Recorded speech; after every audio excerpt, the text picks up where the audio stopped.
देश दुनिया की ताज़ा खबरों के साथ आज टॉप ट्रेंडिंग खबरों में क्या है, आइए जानते हैं। मोदी सरकार ने दिवाली से पहले बड़ा तोहफा दिया है। धनतेरस के दिन पेट्रोल पंप डीलर्स के कमीशन को बढ़ा दिया गया है। इसकी मांग करीब 7 साल पहले से हो रही थी। इस बदलाव को 30 अक्टूबर से लागू किया गया है। इसके अलावा दूर दराज इलाकों में पेट्रोल और डीजल की कीमतों में भारी कटौती की गई है। इस फैसले के बाद आज बुधवार से पेट्रोल 4 रुपये 69 पैसे और डीजल 4 रुपये 45 पैसे तक सस्ता मिलेगा। केंद्रीय मंत्री हरदीप सिंह पुरी ने ट्वीट कर बताया कि मंगलवार को डीलर कमीशन को बढ़ाने को मंजूरी मिल गई है।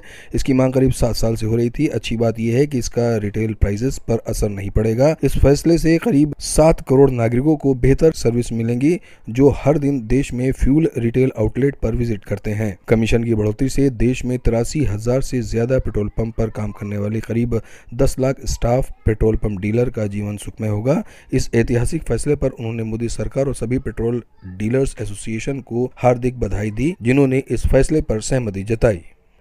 भारत सरकार ने जनगणना कराने की पूरी तैयारी कर ली है। अगले साल से जनगणना शुरू होगी। इस प्रक्रिया को 1 साल लगेगा। 2026 में ही इस जनगणना के आंकड़े सार्वजनिक कर दिए जाएंगे।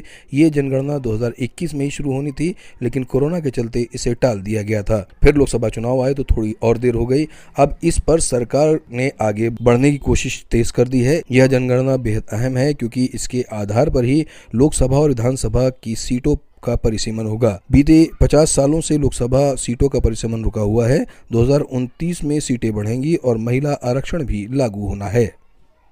केंद्रीय गृह मंत्री अमित शाह ने मंगलवार को CRS यानी civil registration system mobile application launch की है। अब इसकी मदद से जन्म और मृत्यु प्रमाण पत्र ऑनलाइन आवेदन कर हासिल कर सकेंगे।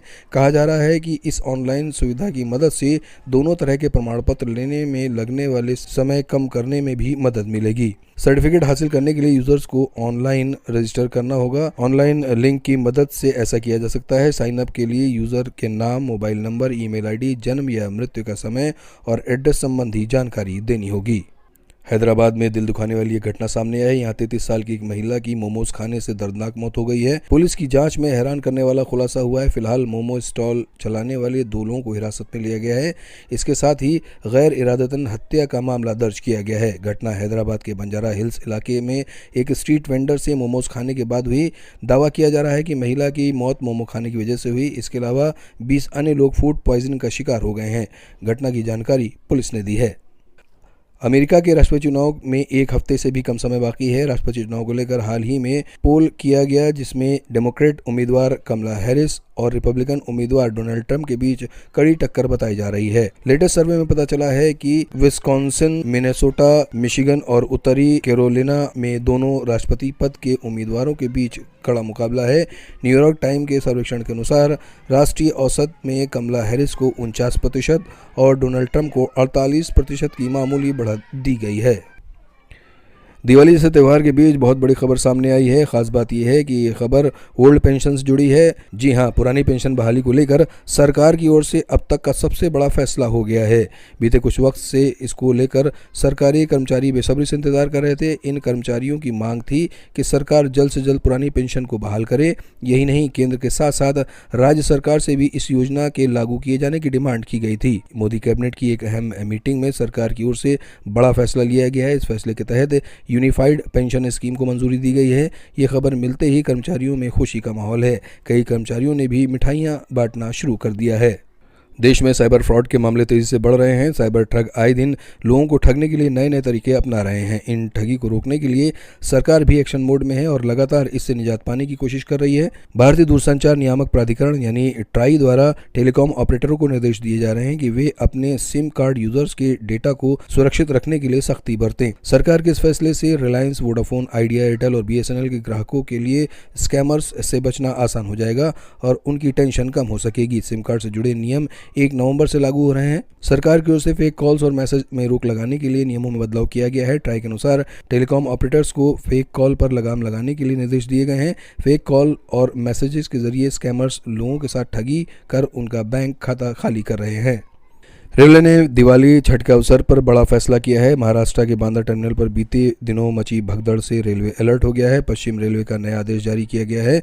रेलवे ने बताया कि अगर यात्रियों का सामान उनकी संबंधित यात्रा श्रेणी के लिए स्वीकार तय सीमा से ज्यादा होगा तो उन्हें अर्थदंड भरना होगा। रेलवे ने लोगों से आग्रह किया है कि स्टेशनों पर अधिक भीड़ न लगाएं। बता दें कि यह नियम ठीक वैसे ही है जैसे हवाई जहाज की यात्रा के वक्त लागू होता है। पश्चिम रेलवे ने मंगलवार को एक विज्ञप्ति जारी की है। रेलवे हर यात्री को निश्चित मात्रा में बिना शुल्क यात्रा करने की अनुमति देता है, लेकिन हालांकि साइकिल, स्कूटर जैसे सामान सहित 100 सेंटीमीटर लंबाई, 100 सेंटीमीटर चौड़ाई, 70 सेंटीमीटर ऊंचाई से बड़े आकार के सामान को ले जाने पर शुल्क लगेगा।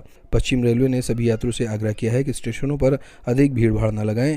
ट्रेन का समय होने पर ही स्टेशन में प्रवेश करें। निर्धारित सामान सीमा का भी पालन करें।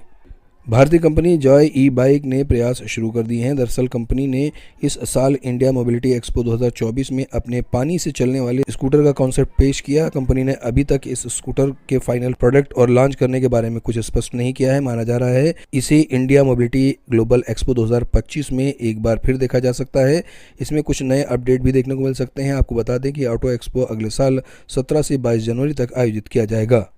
इलाहाबाद हाईकोर्ट ने प्रदेश के प्राइमरी स्कूलों से टीचरों के गायब रहने राज्य सरकार की शिक्षा व्यवस्था के लिए अभिशाप बताया है। हाईकोर्ट ने इस मामले को गंभीरता से लेते हुए कहा है कि कानून के अनुसार इस बुराई को खत्म करने के लिए उचित कदम उठाए जाएं। कोर्ट ने इस मामले में प्रदेश के प्रमुख सचिव बेसिक शिक्षा से हल्फनामा मांगा है कि प्राइमरी स्कूलों में टीचरों की उपस्थिति सुनिश्चित करने को लेकर सरकार ने पूर्व में क्या कदम उठाए हैं। कोर्ट ने यह भी बताने को कहा है कि वर्तमान में स्कूलों में टीचरों की हाजिरी सुनिश्चित करने के लिए सरकार की क्या कार्य योजना है। दिल्ली में आतिशी मरलेना सरकार ने बड़ा फैसला लेते हुए दुकानों और व्यावसायिक प्रतिष्ठानों को 24 घंटे खोलने की इजाजत दे दी है। सरकार के इस फैसले से देश की राजधानी में आर्थिक गतिविधियों को नई रफ्तार मिलेगी, साथ ही बड़ी संख्या में रोजगार सृजन करने में मदद मिलेगी। मुख्यमंत्री आतिशी ने 111 अतिरिक्त दुकानों और वाणिज्यिक प्रतिष्ठानों को 24 घंटे काम करने की अनुमति दे दी है। शहर की अर्थव्यवस्था को बढ़ावा देने के लिए यह कदम उठाया गया है। सरकार की ओर से इस नीति परिवर्तन के बाद महिला कर्मचारियों की सुरक्षा और कल्याण सुनिश्चित करने के लिए विशेष दिशा निर्देश जारी कर दिए गए हैं।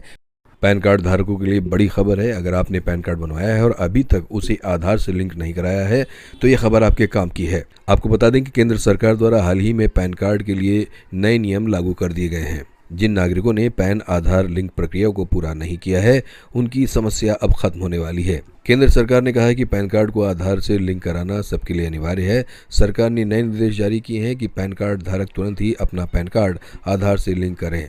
उस समय इस प्रक्रिया के लिए किसी भी प्रकार का शुल्क नहीं लिया जाता था, लेकिन बाद में शुल्क प्रक्रिया शुरू हो गई। अगर कोई व्यक्ति इस प्रक्रिया को पूरा नहीं करेगा तो उसका पैन कार्ड खराब हो जाएगा।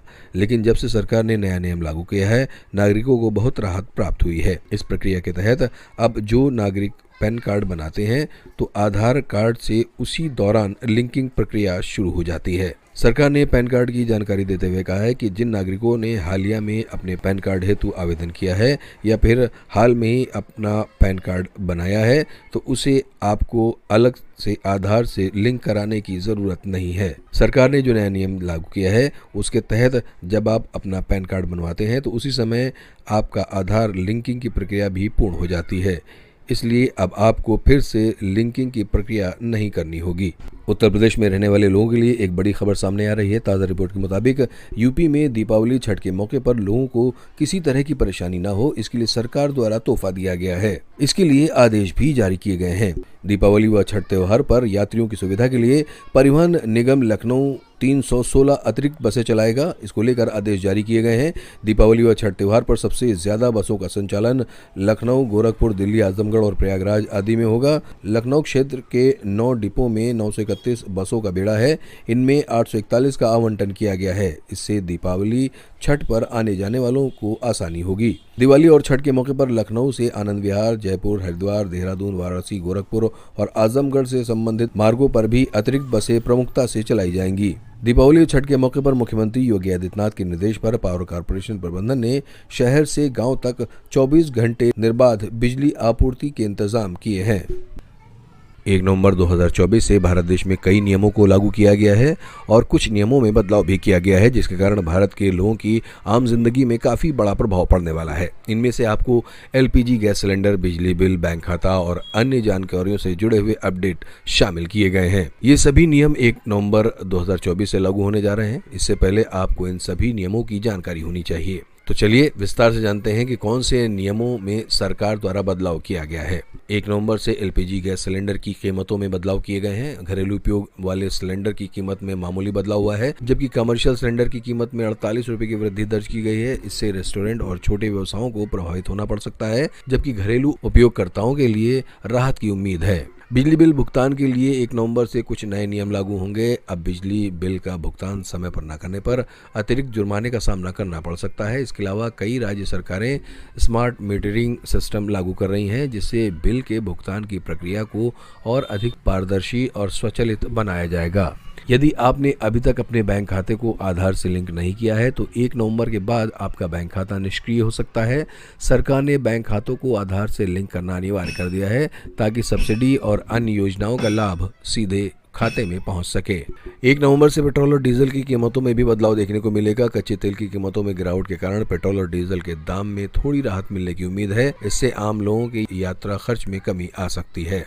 सरकार ने 1 नवंबर से स्वास्थ्य और जीवन बीमा पर लगने वाले जीएसटी की दरों में कटौती करने की योजना बनाई है। इस कदम से बीमा प्रीमियम पर खर्च कम होगा और लोग आसानी से बीमा योजनाओं का लाभ उठा सकेंगे। 1 नवंबर से सरकार ने फ्री गैस सिलेंडर योजना के लिए आवेदन प्रक्रिया में बदलाव किए हैं। अब फ्री गैस कनेक्शन के लिए आवेदन ऑनलाइन माध्यम से करना होगा और पात्रता मापदंड भी सख्त कर दिए गए हैं। यह कदम योजना के दुरुपयोग को रोकने के लिए उठाया गया है।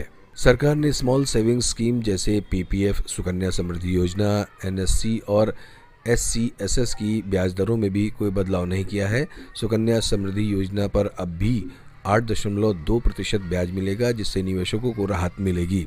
जेट फ्यूल की कीमतों में गिरावट के कारण 1 नवंबर से हवाई किरायों में कमी आने की उम्मीद है। खासकर फेस्टिव सीजन के दौरान यात्रा करने वालों को इस बदलाव का फायदा मिलेगा। यह उन लोगों के लिए अच्छी खबर है जो छुट्टियों के दौरान यात्रा की योजना बना रहे हैं। सरकार ने 1 नवंबर से 100 से अधिक वस्तुओं पर जीएसटी दरों में कटौती की योजना बनाई है। यह कदम आम जनता को राहत देने के उद्देश्य से उठाया गया है। इसके साथ ही कुछ सेवाओं पर भी जीएसटी की दरों में कमी की जा सकती है, जिससे लोगों को सीधा फायदा मिलेगा। रिजर्व बैंक की एमपीसी मीटिंग के बाद ये तय किया गया है कि 1 नवंबर से लोन और ईएमआई दरों में कोई बदलाव नहीं किया जाएगा।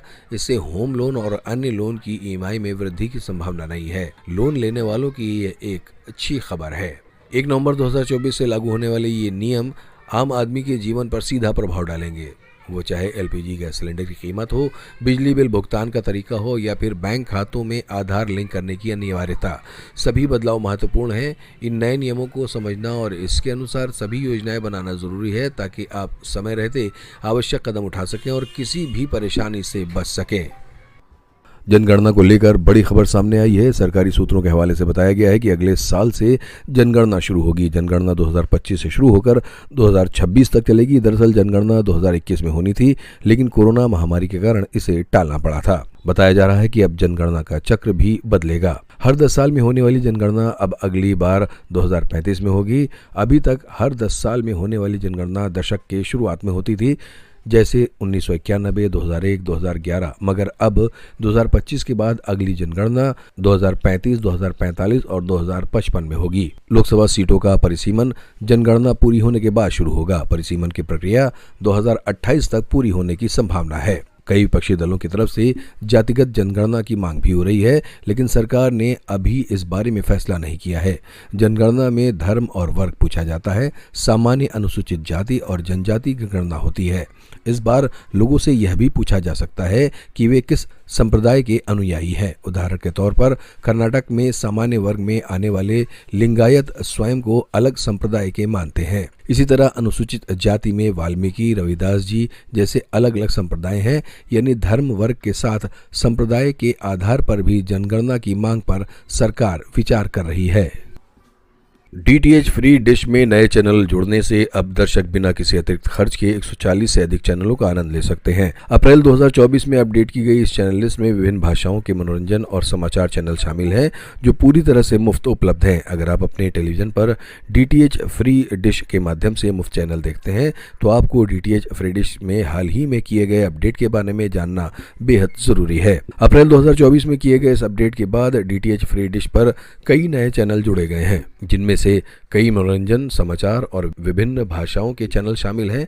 इस बदलाव का मुख्य उद्देश्य टेलीविजन दर्शकों को बेहतर अनुभव प्रदान करना है, जो बिना किसी अतिरिक्त खर्च के अधिक चैनलों तक पहुंच सुनिश्चित करना है। डीटीएच फ्री डिश की लोकप्रियता में वृद्धि को देखते हुए इसके अंतर्गत कई नए चैनल जोड़े गए हैं। अब दर्शकों को विभिन्न भाषाओं में चैनल देखने का अवसर मिलेगा। ये सभी चैनल मुफ्त में उपलब्ध होंगे और इसके लिए आपको किसी भी तरह का अतिरिक्त भुगतान नहीं करना पड़ेगा। इसका सीधा मतलब ये है कि अब आपको अपने पसंदीदा शो, फिल्में या समाचार बिना किसी शुल्क में देखने को मिलेंगे। इस नए अपडेट में चैनलों की संख्या बढ़ाकर लगभग 140 कर दी गई है। इससे पहले डीटीएच फ्री डिश पर केवल 33 चैनल उपलब्ध थे, लेकिन अब नई चैनल लिस्ट के साथ दर्शकों को एक व्यापक विकल्प दिया गया है। यह अपडेट विशेष रूप से उन लोगों के लिए फायदेमंद है जो अपने मनोरंजन के लिए टेलीविजन पर निर्भर हैं और सेट टॉप बॉक्स या अन्य सशुल्क सेवाओं पर पैसा खर्च नहीं करना चाहते।